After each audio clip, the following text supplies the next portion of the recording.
I dati regionali sulla vendemmia e le vendite del vino veneto dicono che le bollicine continuano a farla da padrone, riempiendo la stragrande maggioranza degli 800 milioni di bottiglie qui prodotte. I rossi sono in difficoltà. La difficoltà è su vini che hanno gradazione alcolica elevata, che pescano solamente sul mercato americano o cinese, rossi, e lì bisogna aiutarli, collaborare, creare fondamentalmente una sorta di cabina di regia per lavorare assieme in una sorta di sperimentazione sia di gusto che di grado alcolico, ma anche di mercato. 20.000 gli addetti in regione nel settore vitivinicolo. Il PIL del settore agroalimentare veneto, pari a 8 miliardi e mezzo di euro, per circa la metà è generato dal vino.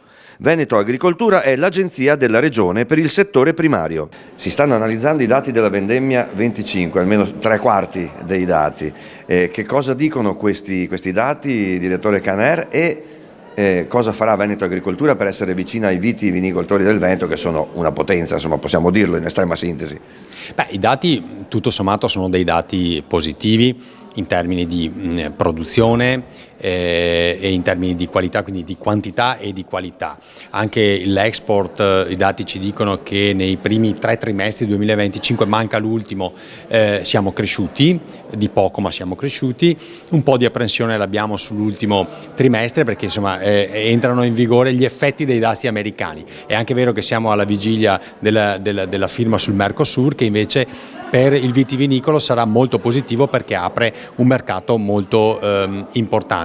Come si deve proseguire su questa strada nel corso del 2026, anche per difendersi dai dazi statunitensi sul vino italiano e dalla riduzione del numero delle aziende vitivinicole in Veneto? Alcune aree stanno benissimo, alcune aree stanno bene, alcune aree stanno un po' meno bene.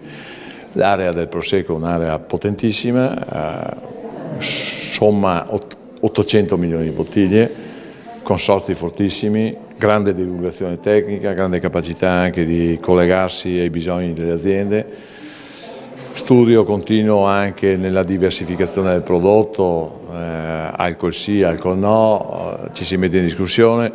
Altre aree hanno difficoltà dal punto di vista proprio dell'alcol, del gusto, delle scelte di mercato, e noi come Regione dobbiamo essere vicino a queste realtà, aiutarle, cercare di creare delle esperienze anche nuove su mercati nuovi.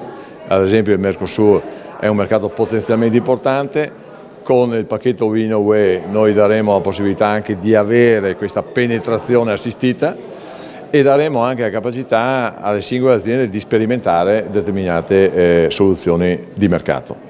Come si deve proseguire su questa strada nel corso del 2026, anche per difendersi dai dazi statunitensi sul vino italiano e dalla riduzione del numero delle aziende vitivinicole in Veneto?